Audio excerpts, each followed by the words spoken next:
Y pese a las declaraciones en contra, el gran alcance de la NSA, Agencia de Seguridad Nacional, no habría brindado a los servicios de inteligencia mejores instrumentos para evitar los atentados del 11 de septiembre. En su intervención ante el Senado, Kay Alexander dijo: "Me gustaría estar aquí discutiendo el programa, en vez de explicar en qué hemos fallado para prevenir otro 11 de septiembre. El mismo racionamiento literal aparecía en temas a tratar que los empleados de la NSA, Agencia de Seguridad Nacional, debían utilizar para esquivar preguntas. Las consecuencias son en extremo engañosas y alarmistas, como ha revelado Peter Bergen, analista de seguridad de la CNN. La CIA contaba con múltiples informes sobre un complot de Al-Qaeda y bastante información sobre dos de los secuestradores y su presencia en Estados Unidos, que la agencia no compartió con otras agencias gubernamentales hasta que fue demasiado tarde para hacer nada al respecto". Lawrence Wright, experto en Al-Qaeda del New Yorker, también ridiculizó la idea de que la recogida de metadatos hubiera podido impedir el 11 de septiembre, explicando que la CIA ocultó inteligencia crucial al FBI, que es la autoridad máxima para investigar terrorismo en Estados Unidos, y ataques contra norteamericanos en el extranjero. A su juicio, el FBI habría podido evitar el 11 de septiembre. Contaba con autorización judicial para vigilar a todas las personas relacionadas con Al-Qaeda en Norteamérica. Podía seguirlas, intervenir sus teléfonos, clonar sus ordenadores, leer sus correos electrónicos y requerir sus historias médicos, bancarios y de las tarjetas de crédito. Tenía derecho a exigir registros de las compañías telefónicas sobre cualquier llamada efectuada.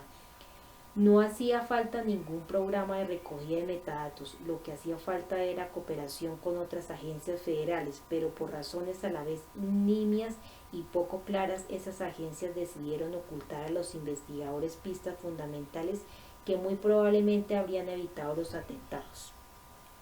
El gobierno estaba en posesión de los datos de inteligencia necesarios, pero no los había entendido ni había obrado en consecuencia. La solución en la que se embarcó después, recogerlo todo en masa, no ha hecho nada para subsanar ese fracaso. Una y otra vez y desde múltiples ámbitos, el recurso a la amenaza terrorista para justificar la vigilancia se ha presentado como una farsa. De hecho, la vigilancia masiva ha tenido el efecto opuesto, dificulta la detección y la prevención de las acciones terroristas. Rush Holt, congresista demócrata y físico, uno de los pocos científicos del Congreso, ha dejado claro que recogerlo todo sobre las comunicaciones de todos solo impide ver complots reales que están siendo organizados por terroristas reales.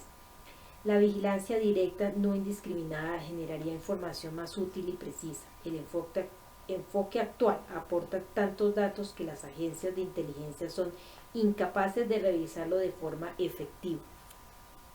Además de suministrar demasiada información, los planes de vigilancia de la NSA, Agencia de Seguridad Nacional, acaban volviendo el país más vulnerable debido a los esfuerzos de la agencia por anular los métodos de encriptación que protegen las transacciones habituales de Internet, como la actividad bancaria y comercial, los historiales médicos. Ahora es más fácil que los hackers y otras entidades hostiles se infiltren en esos sistemas. En enero del 2014, Bruce Scheiner, experto en seguridad, señalaba lo siguiente en The Atlantic: "No es solo que la vigilancia generalizada sea eficaz, es también costosísima, inutiliza nuestros sistemas técnicos, los mismos protocolos de Internet terminan siendo poco fiables. Hemos de preocuparnos no solo del abuso interno, sino también del resto del mundo. Cuanto más escuchemos a escondidas en Internet y otras tecnologías de la comunicación, menos seguros estaremos de no estar siendo escuchados por otros.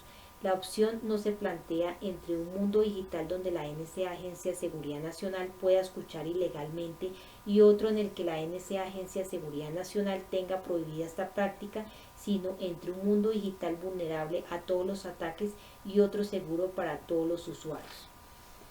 Quizá lo más destacable sobre la explotación ilimitada de la amenaza del terrorismo es que se ha exagerado muchísimo. El riesgo de que un norteamericano muera en un atentado terrorista es infinitesimal, considerablemente menor al ser abatido por un rayo. John Mueller, profesor de la Universidad del Estado de Ohio, que ha escrito ampliamente sobre el equilibrio entre la amenaza terrorista y el gasto en la lucha contra el terrorismo, lo explicaba en 2011. El número de personas de todo el mundo asesinadas por terroristas de tipo islamista, aspirantes a miembros de Al-Qaeda, son tal vez unos centenares fuera de las zonas de guerra, en esencia el mismo número de personas que mueren el año ahogadas en la bañera. En el extranjero han muerto indudablemente más norteamericanos en accidentes de tráfico o enfermedades intestinales, informaba la agencia de noticias McClain, que en actos terroristas. La idea de que debemos desmantelar las protecciones básicas de nuestro sistema político para erigir un estado de vigilancia omnipresente debido a ese riesgo es el colmo de la irracionalidad. Aún así, no deja de oírse la apelación de la amenaza. Poco antes de los Juegos Olímpicos de Londres del 2012, estalló la polémica sobre una supuesta falta de seguridad. La empresa encargada de la misma no había contratado el número de personas requerido por contrato. Y un estridente coro de voces de todo el mundo se empeñó en que por esa razón los Juegos eran vulnerables a un atentado terrorista. Tras los Juegos, que transcurrieron sin complicaciones, Stephen Wall señaló en Foreign Policy que la protesta se había debido, como de costumbre, a una exageración de la amenaza. Citaba al respecto un artículo de John Mueller y Mark G. Stewart publicado en International Security, en el que los autores analizaban 50 casos de supuestos complots terroristas islámicos contra Estados Unidos y llegaban a la conclusión de que prácticamente todos los perpetradores eran incompetentes, ineficaces, tontos, idiotas, ignorantes, irracionales, inexpertos, bobos, fantasiosos, imbéciles e insensatos, y estaban desorganizados, equivocados y hechos un lío. Mueller y Stewart citaban a Glenn Carr, ex director adjunto de Inteligencia Nacional para Amenazas Transnacionales. Hemos de ver a los yihadistas como los adversarios pequeños, letales, inconexos y miserables que son, y señalaban que las capacidades de Al-Qaeda son muy inferiores a sus deseos.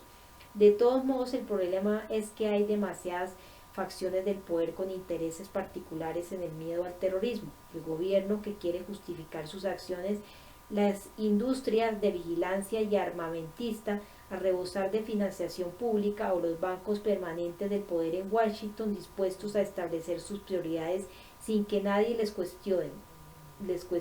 Stephen Wall lo dejó claro así.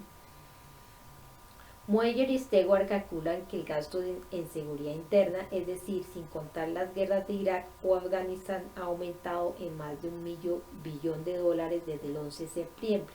Aunque las probabilidades anuales de morir en un atentado terrorista dentro del país son aproximadamente una entre 3,5 millones mediante supuestos conservadores y metodología convencional de evaluación de riesgos, estiman que para que ese gasto fuera rentable debería impedir, prevenir, frustrar o proteger cada año contra 333 atentados muy importantes, que de lo contrario tendrían éxito. Por último, les preocupa que esa exagerada sensación de peligro haya acabado interiorizar, incluso cuando los políticos y los expertos en terrorismo no están publicitando el peligro a bombo y platillo. La gente sigue percibiendo la amenaza como algo real e inminente.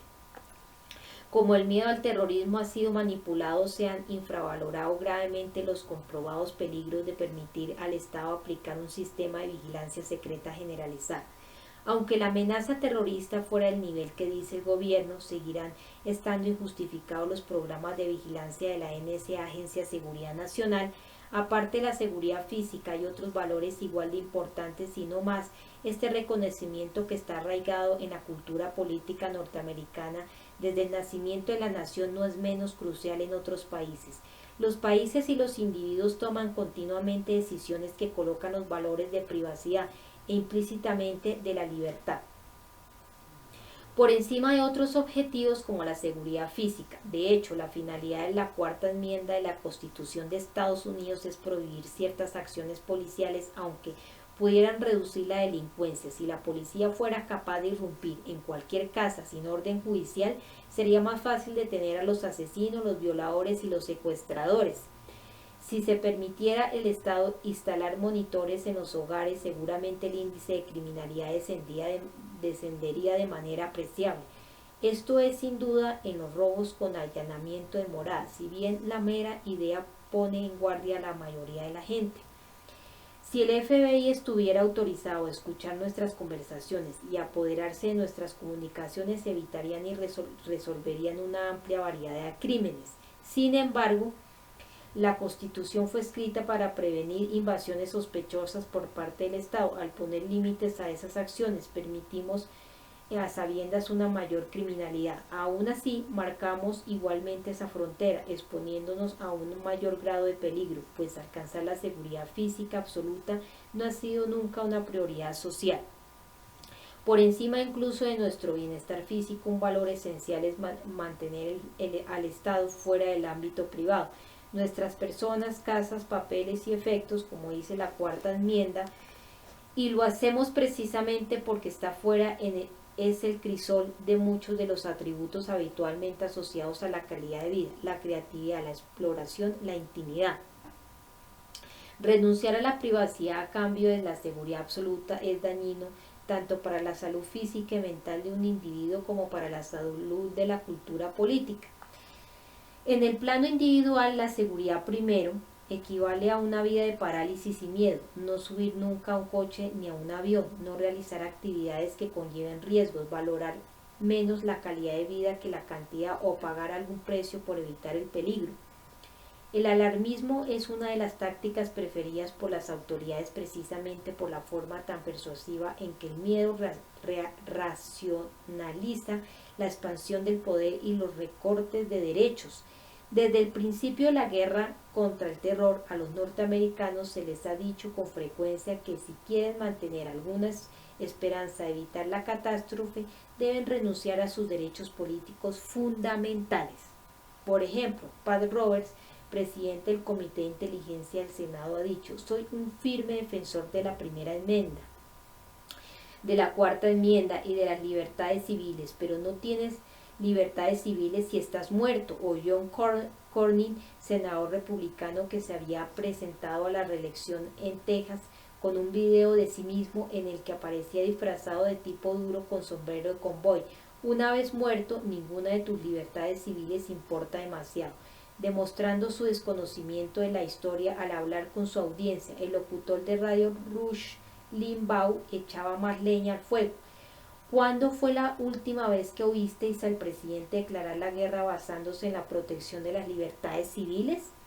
Yo no me acuerdo. Si estás muerto, las libertades civiles no valen nada. Si estás criando malvas, si estás chupando tierra dentro de tu ataúd, ¿sabes lo que valen tus libertades civiles? Cero. Nada de nada. Una población, un país que sitúa la seguridad física por encima de otros valores renunciará al final a su libertad y aceptará cualquier poder autoritario a cambio de la promesa, al margen de lo ilusorio, que sea de la seguridad total. Sin embargo, la seguridad absoluta es en sí misma una quimera, se busca pero no se alcanza nunca. Esta búsqueda degrada tanto a quienes participan en ella como a cualquier país que la adopte como santo y seña. El peligro de un Estado que aplica un sistema de vigilancia secreta masiva es un augurio mucho peor ahora que en cualquier otro momento de la historia, mientras gracias a la vigilancia el gobierno sabe cada vez más sobre lo que hacen sus ciudadanos. Estos saben cada vez menos sobre lo que hace su gobierno, protegido como está por un muro de secretismo. Salta a la vista lo mucho que esta situación trastoca la definición de una sociedad sana o en qué grado esencial altera el equilibrio de poder en favor del Estado. El panóptico de Bentham, concebido para conferir un poder incuestionable a las autoridades, se basa precisamente en esta inversión. La esencia, escribió, se apoya en la centralidad de la situación del inspector, combinada con las artimañas más efectivas para ver sin ser visto. En una democracia de buena salud sucede lo contrario. La democracia requiere rendición de cuentas y consentimiento de los gobernados. algo que solo es posible si los ciudadanos saben qué está haciendo en su nombre. Se supone que, con raras excepciones, ven todo lo que hacen sus funcionarios políticos, razón por la cual estos se denominan servidores públicos, que trabajan en el sector público, en los servicios públicos, en agencias públicas. A la inversa, se supone que el gobierno, con raras excepciones, no sabe nada de lo que hacen los ciudadanos respetuosos de la ley. Es por eso por lo que recibimos el nombre de individuos privados que obramos con arreglo a nuestra capacidad privada. La transparencia es para quienes tienen obligaciones públicas y ejercen el poder público. La privacidad es para todos los demás.